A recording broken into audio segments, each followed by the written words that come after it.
Boker Tov à tous, on continue avec Venatatir Esev Besadecha Livemtecha Veachalta Vesavata. Je produirai de l'herbe dans ton champ pour ton bétail, tu mangeras et tu seras rassasié. Là, on va nous parler des animaux pour nous apprendre qu'il y a des lois spéciales pour les animaux. L'une de ces lois qui est spéciale pour les animaux, c'est de nourrir son animal avant soi-même. Alors on va prendre un exemple.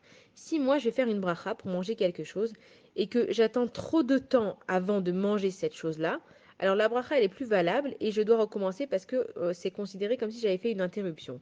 Mais si par exemple je fais une bracha et que avant de manger la chose pour laquelle j'ai fait cette bracha, je me rappelle que je dois nourrir mon animal, j'ai pas besoin de refaire la bracha parce que c'est pas considéré comme une interruption parce que j'ai continué avec une autre mitzvah. Et quand on dit ve'achalta ve'savata, tu mangeras et tu seras rassasié, ça veut dire que manger, c'est un acte qui va provenir de notre instinct animal. Et il y a une différence entre celui qui va manger pour se satisfaire et celui qui va manger pour se rassasier. Comme on dit en français le dicton, il y a manger pour vivre ou vivre pour manger. Et en fait, quand on va manger avec de la kedusha, avec de la sainteté, on est vite rassasié. Et il y a certaines personnes, selon le Rambam, qui disent qu'ils ont l'habitude de toujours laisser un morceau de repas dans leur assiette pour combattre leur instinct animal et pour dire j'ai mangé parce que j'en ai besoin et non pas parce que j'en ai envie.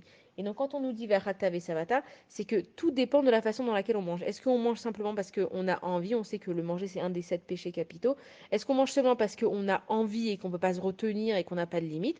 Ou alors est-ce qu'on sait que notre corps il a besoin de manger? Hachem il nous a ordonné de faire attention à notre corps. Donc on va manger mais en sachant se retenir et en sachant retenir notre instinct animal. Shabbat shalom à tous.